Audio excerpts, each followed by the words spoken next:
Hello, ഞാൻ ഈ ഒരു കാര്യത്തിന് മറുപടി പറയാൻ ഞാൻ എന്ത് ചെയ്യണമെന്നിങ്ങനെ ആലോചിച്ചുകൊണ്ടാണ് ഇരിക്കുന്നത്. അതായത് എൻ്റെ പേര് പരാമർശിക്കുന്ന അല്ലെങ്കിൽ എന്നെ ഭീഷണിപ്പെടുത്തുന്ന സംഭവങ്ങൾ ഞാൻ കണ്ടു കഴിഞ്ഞാൽ ഞാൻ പ്രതികരിക്കുമെന്ന് ഞാൻ പറഞ്ഞിട്ടുണ്ട്. പക്ഷെ ഇതിലിപ്പം ഞാൻ എന്ത് പ്രതികരിക്കട്ടെ എന്നാണ് ആലോചിച്ചുകൊണ്ടിരിക്കുന്നത്. സംഭവം എന്തൊക്കെയോ പറയാൻ വേണ്ടിയിട്ട് എന്ന ഭാവത്തിൽ ആരൊക്കെയോ വന്നു, അത് എന്തൊക്കെയോ പറഞ്ഞു കൊണ്ട് അങ്ങോട്ട് പോയി. അതവിടെ ഇരിക്കട്ടെ.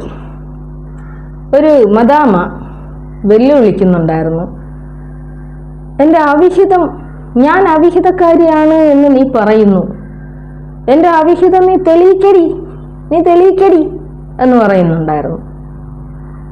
മോളെ, ഇനി ഇതിലും കൂടുതൽ എന്തിനാണ് തെളിയിക്കാനുള്ളത്? ഒന്നാമത്തെ കൊച്ച് ഒരുത്തൻ്റെത്, രണ്ടാമത്തെ കൊച്ച് ഇനി ഒരുത്തൻ്റെത്, മൂന്നാമത്തെ കൊച്ച് വേറൊരുത്തൻ്റെത്, നാലാമത്തത് ഇപ്പം വയറ്റിൽ. സാധാരണ ഈ ഗർഭിണികളെന്ന് പറയുന്നത് നന്നായിട്ട് നല്ല ചിന്തകളായിരിക്കണം അവർക്കുണ്ടാവേണ്ടത്. നമ്മൾ മക്കളെ സൃഷ്ടിക്കുമ്പോൾ പോലും നീ പറയുന്നില്ല, നീ രായ്ക്ക് രാമായണം പറയുന്ന ഒരു കാര്യമുണ്ട്, ഞാൻ മുസ്ലിമാണ്. അപ്പോൾ മുസ്ലിം ആയിട്ടുള്ള ആളുകൾ ഇവിടെ മക്കളെ സൃഷ്ടിക്കുമ്പോൾ അങ്ങനെ പറയാൻ പാടില്ല എന്ന് എൻ്റെ അടുത്ത് ഒരുപാട് ആളുകൾ പറഞ്ഞിട്ടുണ്ട്. നമ്മൾ മക്കൾക്ക് വേണ്ടിയിട്ട് ശാരീരിക ബന്ധത്തിൽ ഏർപ്പെടുമ്പോൾ പോലും അതിനൊരു ദുആ ഉണ്ട്. നമ്മൾ ആ മക്കൾക്ക് വേണ്ടിയിട്ട് ശ്രമിക്കുമ്പോൾ അതിനൊരു ദുആ ഉണ്ടെന്നാണ് പറയുന്നത്. എനിക്കറിയാൻ പാടില്ല. ഇനി അങ്ങനെ നമുക്ക് ആ മക്കളെ കിട്ടിക്കഴിഞ്ഞാൽ, നമ്മുടെ വയറ്റിൽ ആ കുഞ്ഞിനെ കിട്ടിക്കഴിഞ്ഞാൽ നമുക്ക് എന്തോ മലക്കുകളുടെ സംരക്ഷണമുണ്ട് എന്നാണ് പറയുന്നത്.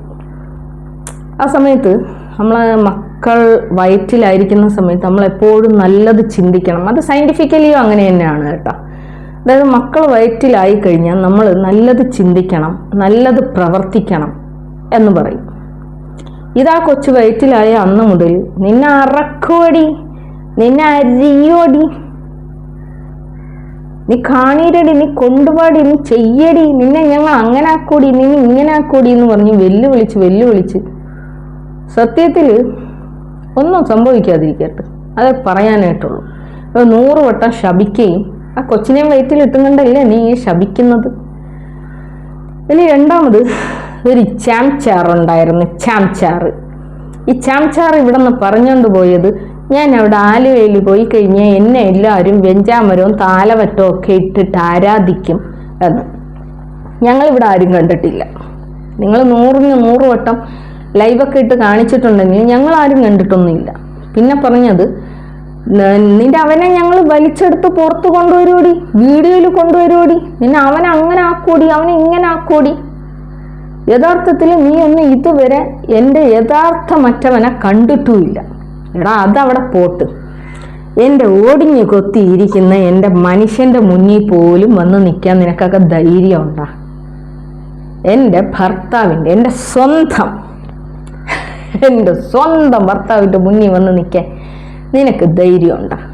കാമുകൻ അവിടെ നിൽക്കട്ടെ, അത് കാമുകൻ എന്നെങ്കിലും പറയാം.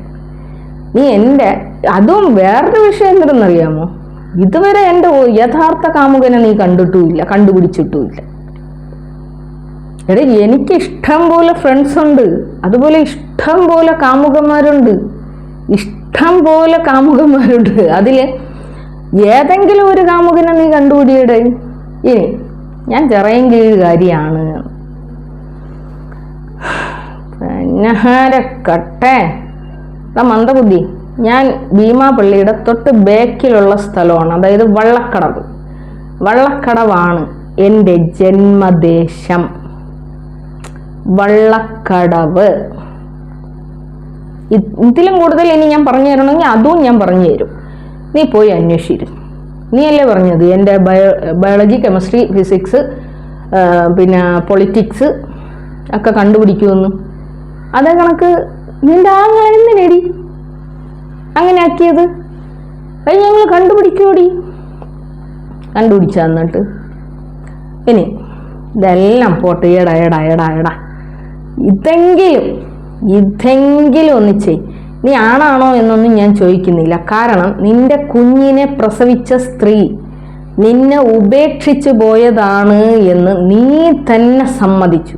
അവിടെ തന്നെ നിന്റെ ആണത്തം നശിച്ചു പോയിട്ടുണ്ട്. അതും കഴിഞ്ഞ് ഏതോ ഒരു അലവിലാതി ചീര കട്ടിലിൻ്റെ അടിയിൽ നീ കയറിയിരുന്നപ്പോൾ തന്നെ നിനക്ക് ലോ ക്വാളിറ്റി പോലും, അതായത് 0 ക്വാളിറ്റി പോലും നിനക്കില്ല എന്നുള്ളതും നീ തെളിയിച്ചു കഴിഞ്ഞു. ഇതിനൊക്കെ പുറമെ എന്നും വന്നിരുന്നും കൊണ്ട് നിന്റെ ഉമ്മാൻ്റെ ബൂ, നിന്റെ ഉമ്മാൻ്റെ കാ, നിന്റെ ഉമ്മാൻ്റെ പറഞ്ഞിട്ട് ഞാൻ കോളനിയിലുള്ളതാണ്, എനിക്ക് വിദ്യാഭ്യാസം ഇല്ല, എനിക്ക് അന്തസ്സില്ല, എനിക്ക് അഭിമാനമില്ല, എനിക്ക് ഒന്നുമില്ല, എനിക്ക് ഇങ്ങനെ സംസാരിക്കാൻ അറിയാവൂ എന്ന് പറഞ്ഞും കൊണ്ട് സ്വയം പൊക്കി പറയുന്ന നിന്നെ ഇനി എന്തിനു പറയാൻ വേണ്ടിയിട്ടാണ്? അതുകൊണ്ട് നിനക്ക് ആണത്തമുണ്ടോ, അന്തസ്സുണ്ടോ, അഭിമാനമുണ്ടോ എന്നൊന്നും ഞാൻ ചോദിക്കുന്നില്ല. ഞാൻ ചോദിക്കുന്നത്, നീ വെല്ലുവിളിച്ച ഈ ഒരൊറ്റ കാര്യമെങ്കിൽ എൻ്റെ ഫോൺ കോൾ റെക്കോർഡ്, എൻ്റെ ഫോൺ കോൾ റെക്കോർഡ് നീ പബ്ലിക്കാക്കാൻ പറ്റുമോ? നിനക്ക് പബ്ലിക്കാക്കാനായിട്ട് ധൈര്യമുണ്ടോ? ഞാൻ പ്രൈവസി കംപ്ലൈൻറ്റ് കൊടുക്കൂലെന്ന്. പ്രൈവസി കംപ്ലൈൻറ്റ് എന്നെ തല്ലിക്കൊന്നാലും ഞാൻ കൊടുക്കൂല എന്ന് പറഞ്ഞാൽ ഞാൻ കൊടുക്കില്ല. നീ ആ കോൺഫറൻസ് കോൾ റെക്കോർഡ് നീ പുറത്തിട് ചങ്ങായി, പുറത്തിട്. ഇനി ഇതിലും കൂടുതൽ എന്താണ് എനിക്ക് പറയാനുള്ളതെന്ന് എനിക്ക് അറിഞ്ഞുകൂടാ. ഇനി ഇതിൽ സ്നേഹതീരത്തിൻ്റെ ജോലിയെക്കുറിച്ച് ഒരുപാട് പേര് പറഞ്ഞിട്ടുള്ളത് കൊണ്ട് തന്നെ ഞാൻ എന്തോ ഭയങ്കര ബിൽഡപ്പ് കൊടുത്തിട്ടാണ് പറഞ്ഞതെന്ന്. എന്ത് ബിൽഡപ്പ്? എന്ത് കള്ളത്തരം പറഞ്ഞു? ഒരു കള്ളത്തരം പറഞ്ഞില്ല. അയാളൊരു തടി കമ്പനിയിലാണ് ജോലി ചെയ്യുന്നത്. ആ തടി കമ്പനി അവരുമായിട്ട് എന്തെങ്കിലും, ആ തടി കമ്പനിയും അവരുമായിട്ട് എന്തെങ്കിലും കോണ്ടാക്റ്റ് ഉണ്ടോ, എന്തെങ്കിലും ഷെയർ ഉണ്ടോ എന്നുള്ളതൊക്കെ അതൊക്കെ അവരുടെ വിഷയങ്ങളാണ്. നമുക്കതിൽ യാതൊരു അഭിപ്രായവും പറയാനുള്ള റൈറ്റ് ഇല്ല. പിന്നെ അവിടെ രാവിലെ പോയാൽ രാത്രിയെ ഇറങ്ങാൻ പറ്റൂ? അതൊക്കെ അയാളുടെ ഭാര്യയ്ക്ക് അറിയാം. അയാൾ രാത്രിയാണോ പോണത്, രാവിലെയാണോ പോകുന്നത്, എപ്പോഴൊക്കെ ഇറങ്ങുന്നു, എപ്പോഴൊക്കെ ഇറങ്ങുന്നില്ല എന്നുള്ളതൊക്കെ അവരുടെ ഭാര്യയൊക്കെ അറിയേണ്ടുന്ന ഒരു കാര്യമാണ്. ഇതിൽ അയാളുടെ ശമ്പളത്തിനെ കുറിച്ച് പറഞ്ഞിട്ടുണ്ടായിരുന്നു. മോനെ, ഒരു ബംഗാളിയുടെ അടുത്ത് ചോദിക്കുക, ഏതെങ്കിലും നീ പെരുമ്പാവൂർ അവിടെ എറണാകുളം ആലുവ ഭാഗത്ത് ബസ് ഓട്ടിക്കുന്ന ഒരാളാണല്ലോ, നീ ബസ് ഓട്ടിക്കുന്നതിന് നിനക്കൊരു ദിവസം എത്ര കൂലി കിട്ടും? ഇനി ബംഗാളികൾക്ക് നമ്മളെ കേരളത്തിൽ മലയാളികൾക്ക് കൊടുക്കുന്ന സാലറി കൊടുക്കണ്ട എന്നാണല്ലോ, കൊടുക്കേണ്ടിയില്ല, അവർക്ക് അതിൽ കുറഞ്ഞിട്ടുള്ള വേതനമാണ് കൊടുക്കുന്നത്. അങ്ങനെയാണെങ്കിൽ നീ ഒരു ബംഗാളിനെ വിളിക്കുക, എന്നിട്ട് ആ ബംഗാളിയുടെ അടുത്ത് ചോദിക്കുക, നീ എവിടെയാണ് ജോലി ചെയ്യുന്നത്, ഏതെങ്കിലും തടി കമ്പനിയിലാണ് എന്ന് ചോദിച്ചു കഴിഞ്ഞാൽ നീ ചോദിക്കണം നിനക്ക് എത്ര സാലറി ഉണ്ട് എന്ന്. അങ്ങനെയാണെങ്കിൽ പുറമേ നിന്ന് വന്ന ബംഗാളിക്ക് പോലും 1000 രൂപ ഇല്ലാതെ അവൻ പണിക്ക് നിൽക്കൂല. ഒരു തയ്യക്കടയിൽ തയ്ക്കാൻ നിൽക്കുന്ന ഒരു ബംഗാളിയാണെങ്കിൽ പോലും അവനും കൊടുക്കണം 1000 രൂപ. ആണോ ഇല്ല എന്നുള്ളത് ഈ ബംഗാളികളെ വെച്ച് ജോലി ചെയ്യുന്ന ആൾക്കാരോട് ചോദിച്ചു നോക്ക്. അപ്പോൾ ബംഗാളിക്ക് പോലും 1000 രൂപ കൊടുക്കുന്നിടത്ത് മലയാളിയായ ഇങ്ങേരിക്ക് ഒരു മാസത്തിൽ 25,000 രൂപ സാലറി. പോട്ട് അതും പോട്ട്, 25,000 എങ്കിൽ 25,000. മോനെ, നിനക്കെത്രയുണ്ട് ശമ്പളം? നിനക്കെന്തരാണ് ജോലി? അതാദ്യം ചോദിക്കട്ടെ. നിനക്ക് ഈ ജോലി ചെയ്ത് ജീവിക്കുന്ന ആളുകളെ കാണുമ്പോൾ പുജ്ഞാം, നിനക്ക് എന്താണ് ജോലി ഒന്ന് പറഞ്ഞാൽ നോക്കട്ടെ. ഇനി നിനക്കെന്താണ് വരുമാന മാർഗം? നീ പറയുന്നത് നിനക്ക് സ്വന്തമായിട്ടൊരു ബിസിനസ്, സ്വന്തമായിട്ടൊരു ബസ് എടുത്ത് വെച്ച് ഓടിക്കുകയാണ് എന്ന്. ഈ സ്വന്തം ബസ്സിൽ പോലും കയറിയിരുന്ന് ഒരു റൗണ്ട് ഒന്ന് ഓട്ടിക്കാൻ വേണ്ടിയിട്ടോ, എടാ അങ്ങനെ നിനക്കൊക്കെ കഴിഞ്ഞിട്ടുണ്ടെങ്കിൽ നീ അത് കൃത്യമായിട്ട് വീഡിയോ എടുത്ത് അത് പബ്ലിക്കാക്കും. അങ്ങനെ ഒരു സ്വന്തം ബസ്സിലിരുന്നിട്ട് ഓട്ടിക്കാനും കൂടി പറ്റിയില്ല, വാടകയ്ക്ക് എടുത്തിട്ടേക്കുന്നു. ഓ, ഇതാര് വിശ്വസിക്കും? വാടകയ്ക്ക് എടുത്തിട്ടേക്കുന്നു. ഇനി ഇതേ നിന്റെ കൂടെയുള്ള മോളുണ്ടല്ലോ, ആ മോള് നാട്ടുകാരായ ആണുങ്ങളിൽ നിന്ന് പറ്റിച്ചുണ്ടാക്കിയെടുത്ത പൈസ തന്നെയല്ലേ ഇപ്പോഴും ഇരുന്ന് ഞം ഞം ഞം ഞം അടിക്കുന്നത്?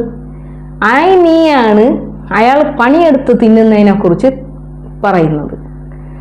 ഇത്രയും പാവപ്പെട്ട അയാൾക്ക് ഒരു കുടുംബ മഹിമയില്ല, അയാൾക്കൊരു തൻ്റെ ഇടമില്ല, അയാളിനെ വീട്ടിൽ കയറി അടിച്ചാലും ആരും ചോദിക്കാനും വരില്ല എന്നൊക്കെയാണ് നീ പറഞ്ഞു വെക്കുന്നത്. അപ്പം അങ്ങനെയുള്ള ഒരാളിൻ്റെ മുന്നിൽ പോയി നിൽക്കാൻ നീ എന്തിന് പേടിച്ചത്? നീ എന്തുകൊണ്ട് പോയില്ല? നീ ഭയങ്കര ബിൽഡപ്പൊക്കെ എടുക്കുന്നുണ്ടായിരുന്നല്ലോ. ബസ് കയറ്റിക്കൊല്ലും, ബസ് കയറ്റാതെ കൊല്ലും എന്നൊക്കെ. ജസ്റ്റ് ഒന്ന് പോയി നിൽക്കാത്ത എന്തായിരുന്നു? ജസ്റ്റ് നിനക്കവിടെ എല്ലാവരെയും അറിയാമല്ലോ. ഇനി ഇതൊന്നും പോരാത്തത് കൊണ്ട് നിന്റെ നിന്നെ കൊണ്ടുപോവാന്ന് പറഞ്ഞിട്ടുണ്ടായിരുന്നല്ലോ. എന്ത് പോവാത്തത്? പോട്ട്, അയാൾ ആണാണ്, നിനക്ക് പേടിയാണ് എന്ന് വിചാരിക്കാം. അയാളുടെ വീട്ടിൽ പോയാൽ അയാളുടെ ഉമ്മയും അയാളുടെ ഭാര്യയും ഒക്കെ മാത്രമല്ലേ ഉണ്ടാവുള്ളൂ. നീ എന്തേ വീട്ടിൽ പോവാത്തത്? വീട്ടിൽ പോയിട്ട് ആ ഒരു കോൺഫറൻസ് കോൾ റെക്കോർഡ് നീ കാണിക്കണ്ടായിരുന്ന? ഇനി നീ ഇവിടെ നിന്ന് വെല്ലുവിളിച്ചത് എന്തായിരുന്നു? അയാളുടെ പൈസ തിരിച്ചു കൊണ്ടു കൊടുക്കും. കൊലക്കെ നീയൊക്കെ ഈ ജന്മം കൊടുക്കൂല. ഈ ജന്മം അയാളുടെ പൈസ നീയൊക്കെ തിരിച്ചു കൊടുക്കൂല എന്നുള്ളത് എനിക്കറിയാം. അയാളുടെ ഭാര്യയ്ക്ക് കൊടുക്കും. അയാളുടെ ഭാര്യ തന്നെയല്ലേ നിങ്ങളടുത്ത് സംസാരിച്ചത്? എന്തേ കൊണ്ടുവന്ന് കൊടുത്തില്ല? അതുവരെ പോയതല്ലേ? അവിടെ നിന്ന് എത്രയോ കിലോമീറ്റർ അല്ലേ ഉള്ളൂ, 5, 6, 7, 8 കിലോമീറ്റർ അല്ലേ ഉള്ളൂ. എന്തുകൊണ്ട് കൊണ്ടുപോയി കൊടുത്തില്ല? എന്നിട്ട് പിന്നെയും വന്നിരുന്നുണ്ട് ഓഞ്ഞ വെല്ലുവിളി. വേറെ നീ വെല്ലുവിളിച്ചാൽ എനിക്ക് എന്തരന്ന് നീ വെല്ലുവിളിച്ചാൽ ഇവിടെ ഒന്ന് നിർത്തിയിനിടയിൽ ഒരു പിണ്ണാക്ക് നിനക്കൊന്നും ചെയ്യാൻ പറ്റുന്നില്ല, ഒരു മണ്ണാങ്കട്ടയും ചെയ്യാൻ പറ്റുന്നില്ല. അതിൻ്റെ ഇടയിൽ ഇരുന്നും കണ്ട് ഒരു ഇത് പറയുന്നുണ്ടായിരുന്നു, ഏതോ ഒരു ചാരിറ്റി ചെയ്ത് അതിൽ ഭീമാപള്ളിക്കാരി ഇടങ്കോലിട്ടെന്ന്. എന്താ നിൻ്റെയൊക്കെ അക്കൗണ്ടിൻ്റെ അകത്ത് ഞാൻ കൈയിട്ട് വാരി തിന്നാം മോനെ? മറ്റുള്ളവരെ പോക്കറ്റിൻ്റെ അകത്തുനിന്ന് കൈയിട്ട് വാരി തിന്നുന്ന സമ്പ്രദായം എൻ്റെ റെയിൽവേ സ്റ്റേഷനിൽ കിടന്ന് പിഴച്ചു പറ്റ അമ്മ എന്നെ പഠിപ്പിച്ചിട്ടില്ല. ഇനിയിപ്പോൾ എത്ര പിഴച്ചു പറ്റ് എന്ന് പറഞ്ഞാലും അവരന്തസ്വാഭിമാനവും എനിക്ക് പഠിപ്പിച്ചു തന്നിട്ടുണ്ടായിരുന്നു. മോനെ, ഒരു കാര്യം ഞാൻ പറയാം. ഒരു മനുഷ്യന് വ്യക്തിത്വം എന്ന് പറയുന്ന ഒരു സാധനമുണ്ട്. നീ 24 മണിക്കൂറും വന്നിരുന്നുണ്ട് പറയണ ഒരു കാര്യമുണ്ട്, ഞാൻ കോളനിയിലാണ് ജനിച്ചു വളർന്നത്, എനിക്ക് വിദ്യാഭ്യാസം ഇല്ല, എനിക്ക് അന്തസ്സില്ല, അഭിമാനമില്ല, എനിക്ക് ഒന്നുമില്ല. പക്ഷെ ഒരു വ്യക്തിത്വം എന്ന് പറയുന്ന ഒരു സാധനം ഉണ്ടാവില്ല. നമ്മളൊരു പൊതു മീഡിയയിൽ അല്ലെങ്കിൽ ഒരു പൊതു സമൂഹത്തിൽ നമ്മൾ ഉണ്ടാക്കിയെടുക്കുന്ന ഒരു മൂല്യബോധമുണ്ട്, നമുക്കൊരു വ്യക്തിത്വമുണ്ട്. ആ ഒരു വ്യക്തിത്വത്തിനനുസരിച്ചിട്ട് ജീവിക്കാനും കൂടി നിനക്കറിഞ്ഞുകൂടാ. ഇനി ഇതിൻ്റെ ഇടയിലൊരുത്തി പറയണുണ്ടായിരുന്നു, നിനക്ക് 48 വയസ്സായില്ലേന്ന്. മോളെ, എനിക്ക് 48 വയസ്സല്ല, എനിക്ക് 52 വയസ്സാണ്. എനിക്ക് 52 വയസ്സാണ്. അപ്പം 52 വയസ്സുള്ള ഞാൻ 25 വയസ്സുള്ള നീയും വാ തുറന്നാൽ ആരാണ് അമ്മച്ചിമാരെ പോലെ സംസാരിക്കണത് എന്നുള്ളത് വെറുതെ ജസ്റ്റ് ഒന്ന് സബ്സ്ക്രൈബേഴ്സിൻ്റെ അടുത്തൊന്ന് ചോദിച്ചു നോക്കുക. നീ യഥാർത്ഥത്തിൽ എങ്ങനെയാണ് സംസാരിക്കണതെന്ന് നിനക്കറിയാമോ? നിന്നെ ഞങ്ങൾ ആറാക്കാടി, നിന്നെ ഞങ്ങൾ ഭീമാപള്ളിയിൽ കയറി നിന്നെ ഞങ്ങൾ ആറക്കുവടി. ഒരു 2 മണിയാകുമ്പോൾ അവളങ്ങോട്ട് ഇറങ്ങും ഒരു ലൈവും കൊണ്ട്. എടി, നിന്റെ അമ്മ നിന്നെ റെയിൽവേ സ്റ്റേഷനിൽ കിടന്ന് പിഴച്ചു പറ്റതല്ലേടി? അല്ലെങ്കിൽ നീ പറയടി, നിന്റെ അച്ഛനാരെന്ന് നീ പറയടി. നിന്റെ അച്ഛൻ്റെ പേര് പോലും പറയാൻ വേണ്ടിയിട്ട് നിനക്ക് പറ്റുമോടി? ഇങ്ങനെയാണ് നീ സംസാരിക്കുന്നത്. അവളെ മക്കളുണ്ടല്ലോ, അവളെ മക്കളെ അറാമി പിറന്നതാണ്. ഞാൻ നിന്നെ 4 മക്കളെ 4 അവന്മാർക്ക് പ്രസവിച്ചതാണെങ്കിൽ ഞാൻ ഇസ്ലാമികപരമായിട്ട് തന്നെയാണ് ഞാൻ എല്ലാവരെയും പ്രസവിച്ചത്. ഇങ്ങനെയാണ് നീ സംസാരിക്കണം. ഇതിൻ്റെ ഇടയിൽ ഒരു കാര്യം കൂടി പറയണുണ്ടായിരുന്നു. എൻ്റെ മോൻ എന്തൊക്കെയോ സർജറി നടത്തിയിട്ടുണ്ട്. അവൻ്റെ 6 മാസം പ്രായമുള്ളപ്പോഴും 1.5 വയസ്സ് പ്രായമുള്ളപ്പോഴും അവൻ്റെ 2 കിഡ്നിയും സർജറി നടത്തിയതാണ്.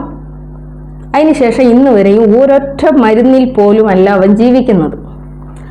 എൻ്റെ മകന് നാണക്കേടാവൂലേന്ന് എന്ത് എൻ്റെ ചരിത്രം കേൾക്കുമ്പോഴാണ്. മോളെ, ഞാൻ ഒരു കല്യാണമേ കഴിച്ചിട്ടുള്ളൂ. അതേ കണക്ക് ഞാൻ ജീവിക്കുന്ന എൻ്റെ നാട്ടിൽ ആരും തന്നെ എന്നെ കല്ലെറിഞ്ഞ് ഓട്ടിക്കൂല, നിന്നെ ഓട്ടിച്ചതുപോലെ. നീ ജനിച്ചു വളർന്ന നിൻ്റെ നാട്ടിൽ നിന്നെ കല്ലെറിഞ്ഞ് ഓട്ടിച്ചവരാണ് ആ നാട്ടുകാർ. ഇന്നും നിന്നെ ആ മഹലിൽ പോലും കയറ്റരുത് എന്ന് പറഞ്ഞുകൊണ്ട് പള്ളി കമ്മിറ്റിയിൽ വാദിക്കുന്ന ആളുകളുണ്ട്. അങ്ങനെ ഒരു ഗതികേട് എനിക്കുണ്ടായിട്ടില്ല. പിന്നെ എൻ്റെ മക്കൾക്ക് നാണക്കേടുണ്ടാവൂലേന്ന്. എൻ്റെ മക്കൾക്ക് അവരുടെ ഉമ്മയുടെ ചരിത്രം എടുത്ത് നോക്കുമ്പോൾ ഒരിടത്ത് പോലും അവരുടെ ശിരസ്സുകൾ കുനിയേണ്ടി വരുന്ന ഒരു ഉമ്മയെ അവർക്ക് കാണാൻ സാധിക്കില്ല. അതുപോലെ തന്നെ ഈ യൂട്യൂബ് ചരിത്രത്തിലെടുത്താലും ഈ ഒരു വർഷത്തിൽ ഒരു സമയത്ത് പോലും ഒരിടത്ത് പോലും എൻ്റെ മക്കളുടെ ശിരസ്സുകൾ കുനിയുന്ന തരത്തിൽ ഒരു ഇടപാട് ഞാൻ നടത്തിയിട്ടില്ല, നടത്തുകയുമില്ല. എൻ്റെ മക്കൾക്ക് റോൾ മോഡലായ ഒരു ഉമ്മയെ മാത്രമേ നിങ്ങൾക്ക് കാണിക്കാനും കാണാനും എൻ്റെ മക്കൾക്ക് കാണാനും പറ്റും. എൻ്റെ മൂത്ത മോളുടെ സ്കൂളിൽ ഒരു കോൺഫറൻസ് എന്തോ നടന്നിട്ടുണ്ടായിരുന്നു. ആ സമയത്ത് എൻ്റെ മോളോട് ആ സാറ് ചോദിച്ചത്രേ, നിൻ്റെ ബെസ്റ്റ് ഫ്രണ്ട് ആരാണ് എന്ന്. എൻ്റെ മോള് പറഞ്ഞത് എൻ്റെ ഉമ്മയാണ് എൻ്റെ ബെസ്റ്റ് ഫ്രണ്ട് എന്നാണ് പറഞ്ഞത്. അങ്ങനെ പറയിപ്പിക്കാൻ കഴിയണമെങ്കിലും വേണം ഒരു ക്വാളിറ്റി. പിന്നെ അവിഹിതത്തിൻ്റെ കഥ മോളെ ഞാനല്ല പറഞ്ഞു വരത്തിയത്, നിൻ്റെ ഉമ്മയാണ് സത്യത്തിൽ അത് പബ്ലിക്കിൽ പറഞ്ഞത്. അവരറിയാതെ ആണെങ്കിലും അവർ സാക്ഷി പറഞ്ഞിട്ടുണ്ട്. അവരറിഞ്ഞുകൊണ്ടല്ല എങ്കിലും ഈ കേരളക്കര നിൻ്റെ അവിഹിത കഥ അറിയുന്നത് ഇതാദ്യത്തേതാണ് എന്ന് നീയല്ലേ പറയുന്നത്. ഇതുപോലുള്ള ഒരുപാട് കേസുകൾ നടന്ന് ആ ഉമ്മ സഹി കെട്ടിട്ടാണ് ഇത് നാട്ടുകാരോട് വിളിച്ചു പറഞ്ഞത് എന്നാണ് ഞാൻ അറിഞ്ഞത്. ഇതുപോലെ തന്നെ നിൻ്റെ വാടക വീട്ടിലും നീ ജീവിച്ചിരുന്ന നിൻ്റെ വാടക വീട്ടിലും ഇതേപോലൊരു വിഷയം നടന്നിട്ടുണ്ട് എന്നുള്ളത് സാക്ഷി പറഞ്ഞ ആളുകളുണ്ട്, നിന്റെ നാട്ടുകാർ തന്നെ ഉണ്ട്. അപ്പം അതുകൊണ്ട് അവിഹിതത്തിൻ്റെ തെളിവിടുന്നു ഈ എന്തുവാടെ? ഇനി ഇതിലും കൂടുതൽ എന്ത് തെളിവ് വയ്ക്കാനാണ്? എന്നിട്ട് ആ തെളിവിനെ അല്ലേ നീ പ്രൈവസി കംപ്ലൈൻറ്റ് കൊടുത്തിട്ട് ഡിലീറ്റ് ചെയ്തത്. പക്ഷെ അപ്പോഴും ഓർക്കണം, ഈ കേരളക്കര മുഴുവൻ ചർച്ച ചെയ്തത് എന്നോട് സംസാരിച്ച നിന്റെ ഉമ്മയെക്കുറിച്ചാണ്. ബീൻ ഫാമിലി എന്ന് പറയുന്ന എന്നോട് സംസാരിച്ച നിന്റെ ഉമ്മയെക്കുറിച്ച് ഈ കേരളക്കര തന്നെ സംസാരിച്ചിട്ടുണ്ട്. അതായത് സ്വന്തം ഉമ്മ തന്നെ സ്വന്തം മകളുടെ അവിഹിത കഥ പറയേണ്ടി വരുന്ന ഒരു ഗതികേട്, അത് പുറം ലോകം അറിയിച്ച് എന്ന് പറഞ്ഞുകൊണ്ട് ആ ഉമ്മയ്ക്ക് അവിഹിത കഥ ഉണ്ടാക്കുന്ന മോള്, ഒന്നും പറയാനില്ല, നിങ്ങളോടൊന്നും പറയാനില്ല. ഇനിയും ഇതുപോലെ എനിക്ക് എക്സ്പ്ലനേഷൻ ചെയ്തുകൊണ്ട് നടക്കാൻ ഇഷ്ടമില്ല. വേണ്ടി വന്നാൽ ഞാൻ ചിലപ്പോൾ പറഞ്ഞേക്കും. അപ്പോൾ എങ്ങനെ ഫോൺ കോൾ റെക്കോർഡ് പബ്ലിക് ആക്കുന്നതിന് വേണ്ടി ഞാനിങ്ങനെ വെയിറ്റ് ചെയ്യുകയാണ്. എന്നെ നിരാശപ്പെടുത്തരുത്.